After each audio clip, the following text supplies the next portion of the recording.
but you must feel like you're never going to win, you're never going to host Eurovision. Well, actually, in a strange twist, Germany might be the host country for Eurovision 2027, but not because of this song, but because... Welcome back, hit the like button, subscribe if you're new. Wie geht's Deutschland? I have just about got this out of my head.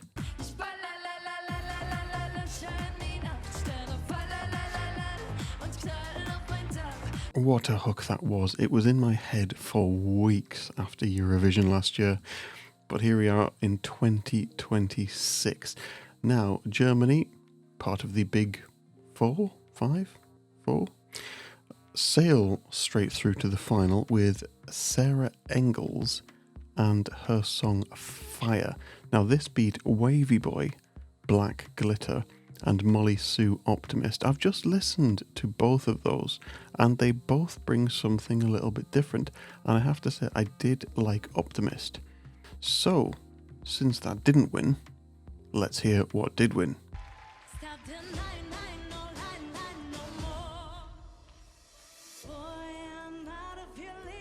Oh. Was that a little wink at the camera there?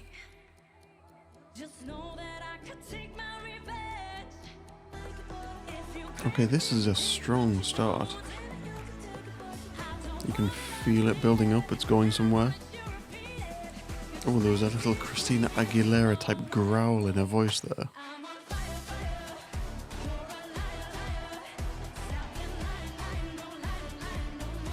Wow, there is a lot of fire already.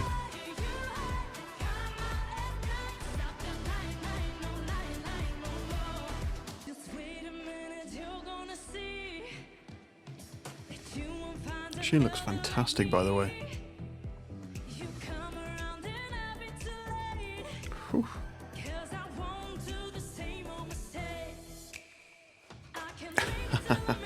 I like that click of the fingers there and fireworks went off. She's owning the stage completely.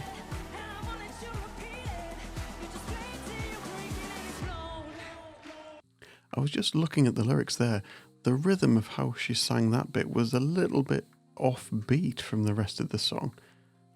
Let me put the lyrics on screen here. I could fake it till I make it, but I won't. If you crave it, you could take it, but you don't. I don't want it, I don't need it, and I won't let you repeat it. You just play until you break it and it's blown. Germany are putting limericks in their lyrics. Is that not a limerick? Let me know if that means anything to anyone or if there's something I'm not getting, but that to me sounds like a limerick. That's fascinating. Why are they doing that?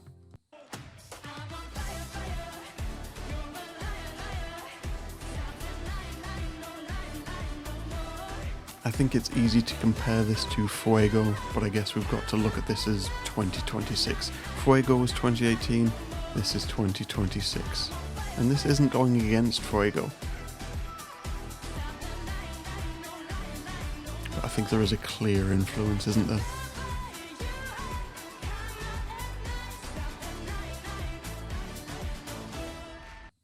I thought we'd have a bit of an uplift for the second chorus, but it felt very much the same as the first chorus. Like, we had a good start and a good build-up, but I don't feel as if we've gone anywhere yet. Oh, not a dance break. I'm not a fan of dance breaks.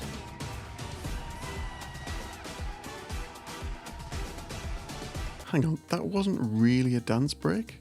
So if I turn the volume off and press play, I see that face there, she looked a little bit unsure of herself there.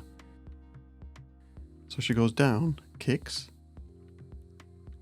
turns around, kicks, and gets back up again. And that's it. I bet that choreography does not make the final performance.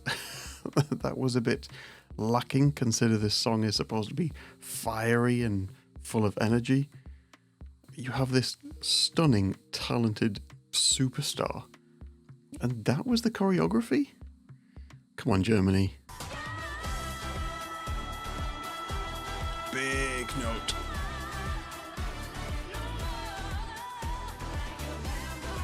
Oh, I'm glad she did a big note because this song needed something at the end.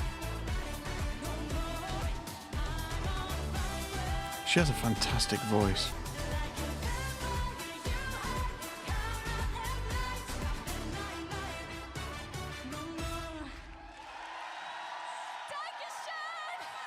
Bitteschön.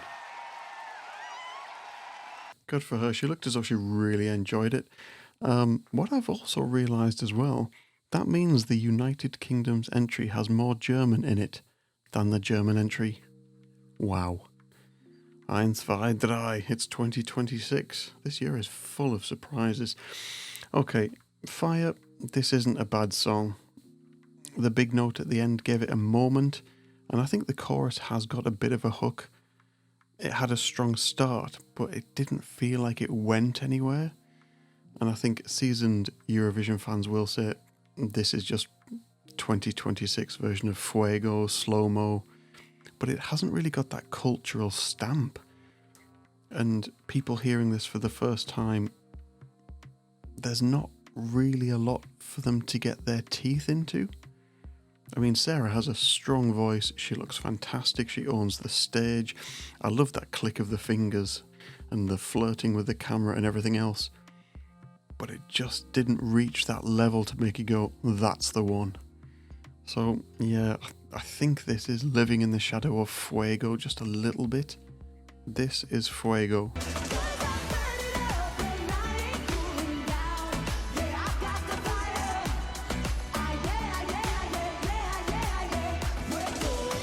This is Fire.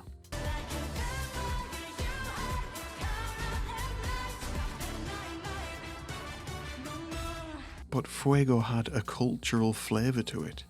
There was a bit of Cyprus in there. If this didn't say Germany underneath, I would never have guessed this was Germany's song. I think a few countries have this problem this year. They have fantastic singers, performers, but the songs don't really meet them halfway. And in Germany, since 2013, if you're a German Eurovision fan, you must be fuming with these results. And it's not because the songs deserved more, but you must feel like you're never going to win, you're never going to host Eurovision.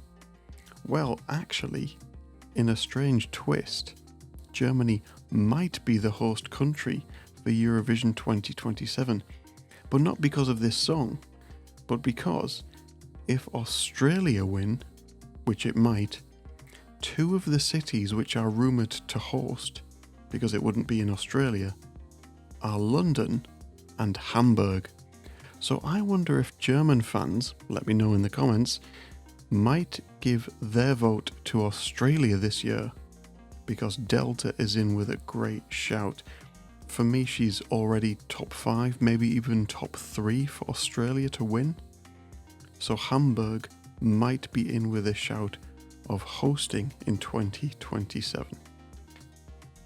An interesting thought. So good luck, Germany.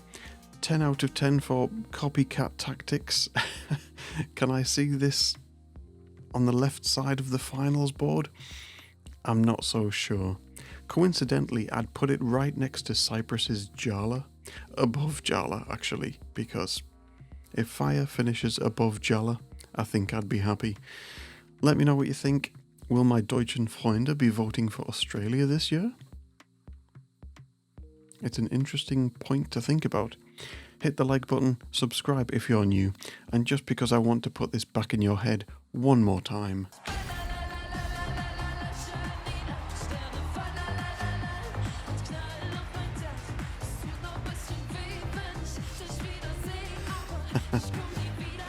See you in the next one.